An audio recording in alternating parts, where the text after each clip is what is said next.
6:15 वाजले होते आणि बाहेर पूर्ण अंधारच होता पाहते तर, आणि हवा पण खूप सुटली होती आणि खूप गारवा पण होता.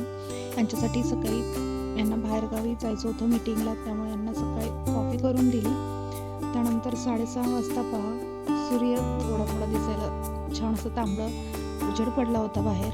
आणि त्यानंतर यांना बाय करून मी लगेच आज मी जिरा पाणी केलं होतं. 1 चमच जिरा घेतला, छान त्याला 5 मिनटं उकळलं आणि त्यानंतर त्याला गाळून घेतलं. तोपर्यंत पाणी थोडंसं जास्त गरम असल्यामुळे त्याला थोडं साईडला ठेवलं आणि तोपर्यंत आवरून घेतलं माझं. त्यानंतर रुद्राक्षिनेश माझी वाटी फोडून टाकली होती. त्यानंतर आम्ही दोघींनी मिळून वर्कआउट केला.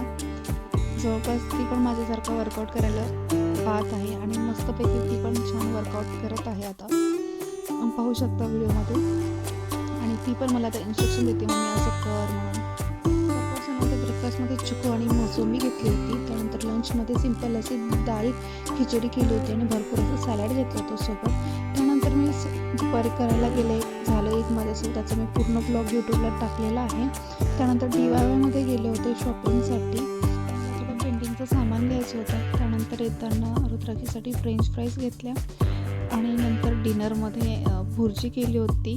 त्यानंतर उद्याच्या ब्रेकफास्टसाठी मी ओट्स भिजवत ठेवले होते आणि असाही माझा दिवस संपला. आय होप तुमचा दिवस चांगला गेला असेल. Bye, take care.